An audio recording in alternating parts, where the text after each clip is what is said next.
Hi friends, నా పేరు ప్రసాద్. మీరు చూస్తున్నారు tech to Prasad channel. Friends, ఈరోజు నేను మీకు మన ఎక్సెల్లో కాలం అండ్ రో ఫంక్షన్ గురించి చూపిస్తాను. మనకి ఎక్సెల్లో కాలం అండ్ రో ఫంక్షన్ ఎలా యూజ్ అవుతాయంటే, ఒక సెల్ కాలం నంబర్ని కానీ రో నంబర్ని కానీ తెలుసుకోవాలనుకుంటే మనం ఎక్సెల్లో ఈ కాలం అండ్ రో ఫంక్షన్ అప్లై చేసి ఆ సెల్ కాలం నంబర్ని కానీ రో నంబర్ని కానీ ఈజీగా తెలుసుకోవచ్చు. మనం ఎక్సెల్లో ఈ కాలం అండ్ రో ఫంక్షన్ అప్లై చేయకుండా కూడా సెల్ రో నంబర్ని కానీ కాలం నంబర్ని కానీ తెలుసుకోవచ్చండి. ఇప్పుడు ఈ లాన్ ఎక్సెల్ ఈ సెల్ రో నంబర్ తెలుసుకోవాలనుకుంటే దీని రో నంబర్ వచ్చి నంబర్ 4. అలానే కాలం నంబర్ తెలుసుకోవాలనుకుంటే మనకి కాలం వచ్చి బి అని ఉంది.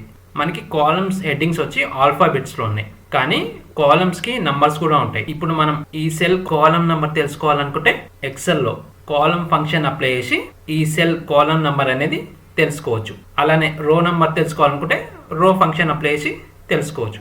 చూపిస్తాను చూడండి. Equal to column function apply చేసి మనకి కాలం ఫంక్షన్ అప్లై చేయగానే మనకి రిఫరెన్స్ అవుతుంది.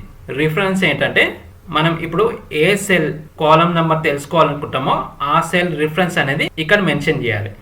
ఇప్పుడు ఈ లాన్ ఎక్సెల్ ఈ సెల్ కాలం నంబర్ తెలుసుకోవాలనుకుంటాం కాబట్టి ఈ సెల్ని సెలెక్ట్ చేసుకొని క్లోజ్ ద బ్రాకెట్, ఎంటర్.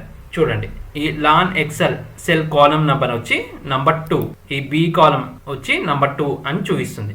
అలానే రో ఫంక్షన్ ఈక్వల్ టు రో ఓపెన్ బ్రాకెట్, ఇందులో కూడా రిఫరెన్స్ అవుతుంది. రిఫరెన్స్ ఈ లాన్ ఎక్సెల్ సెల్ సెలెక్ట్ తీసుకొని క్లోజ్ ద బ్రాకెట్, ఎంటర్. ఈ లాన్ ఎక్సెల్ సెల్ రో నంబర్ వచ్చి నంబర్ 4. చూడండి, మనకి నంబర్ 4. ఇప్పుడు నేను మీకు ఈ కాలం అండ్ రో ఫంక్షన్ ని వన్ మోర్ మెథడ్ లో చూపిస్తాను. ఇప్పుడు మనం సెలెక్ట్ చేసిన సెల్ కాలం నంబర్ తెలుసుకోవాలనుకుంటే ఈ కాలం ఫంక్షన్ ఎలా అప్లై చేయాలో ఇప్పుడు మీకు చూపిస్తాను. Equal to column function apply చేసి ఇప్పుడు మనకి రిఫరెన్స్ ఆడుతుంది కదా. ఇప్పుడు మనం సెలెక్ట్ చేసిన సెల్ కాలం నంబర్ తెలుసుకోవాలనుకుంటే ఇక్కడ రిఫరెన్స్ లో మనం ఏమి ఇవ్వద్దండి.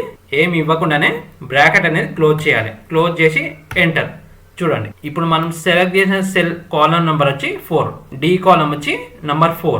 అలానే రో ఫంక్షన్ కూడా సేమ్. ఈక్వల్ టు రో ఫంక్షన్ అప్లై చేసి రిఫరెన్స్ లో ఏమి ఇవ్వకుండా బ్రాకెట్ అనేది క్లోజ్ చేయండి. క్లోజ్ చేసి ఎంటర్. చూడండి, ఈ రో నంబర్ వచ్చి 3. చూడండి, 3 రో నంబర్. ఇప్పుడు అలానే కాలం ఎండింగ్ లోకి వెళ్దాం. ఇప్పుడు ఎక్స్సిఎక్స్ ఈ కాలం నంబర్ తెలుసుకోవాలనుకుంటే equal to column function apply చేసి రిఫరెన్స్ ఇవ్వకుండా బ్రాకెట్ అనేది క్లోజ్ చేయండి. చూడండి, ఈ కాలం నెంబర్ వచ్చి ఎక్స్సిఎస్ కాలం నెంబర్ వచ్చి 16378. ఫ్రెండ్స్, ఎక్సెల్లో కాలం అండ్ రో ఫంక్షన్ ఎలా యూజ్ అవుతాయో చూశారుగా. ఫ్రెండ్స్, ఈ వీడియో మీకు నచ్చినట్లయితే మన ఈ వీడియోని లైక్ అండ్ షేర్ చేయండి. మన ఛానల్ని సబ్స్క్రైబ్ చేసుకోవడం మర్చిపోవద్దు. అండ్ పక్కనున్న బెల్ ఐకాన్ పై ఆల్ అని ట్యాప్ చేయడం మర్చిపోదండి. And thank you for watching.